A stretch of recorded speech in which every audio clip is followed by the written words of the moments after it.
everyone. Welcome back to our English learning channel. Today, you'll learn singular and plural nouns with easy examples, simple rules, and practice. By the end of this video, you'll use them confidently in everyday English. Let's start. A singular noun means one person, place, thing, or idea. For example, cat, book, apple. Each word talks about only one thing. So remember, one equals singular noun. A plural noun means more than one. For example, cats, books, apples. Most plural nouns are made by adding s or ses. Now let's learn the rules. Rule 1. Add s, dog becomes dogs, car becomes cars. Rule 2. Add as for words ending in s, sh, h, x, z, bus becomes buses, box becomes boxes. Rule 3. Nouns ending in consonant. Plus y change y to is, baby becomes babies.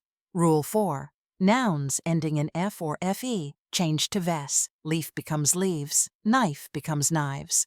Rule 5. Irregular plural nouns are special and must be memorized. Man becomes men, child becomes children, mouse becomes mice.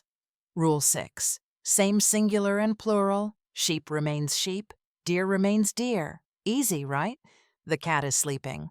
The cats are sleeping. I have 1 book. I have 3 books.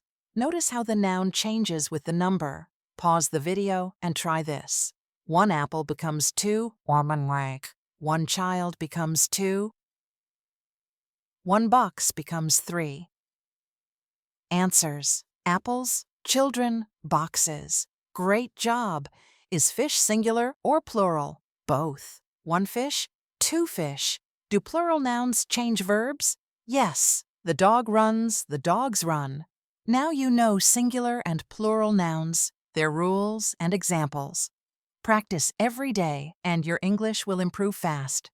Like the video, subscribe for more easy English lessons. Visit our website for practice exercises. See you in the next lesson.